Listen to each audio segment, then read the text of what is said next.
हो जाता है। माई बाबू के जैसे बुलाइए जाना ताइए। एक आदमी बड़ी प्यार से बोल रहा है कि सब कुछ भुला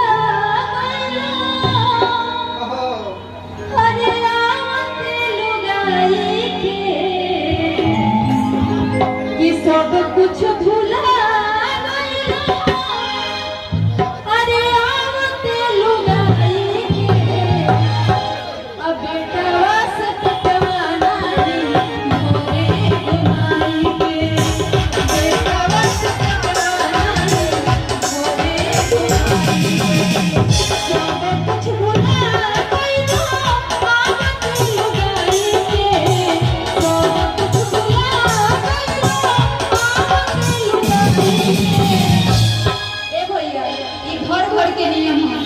एगो हमरा तहरा घरे के ना सब के घर में बाप दादा संत ऐसे होता। अभी के डेट में 1% लोग बा जो अपन माई बाबू के भगवान मानेला।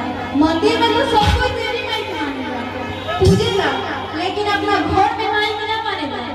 या हमार घर हो चाहे आप लोगों के घर हो तो कैसे करता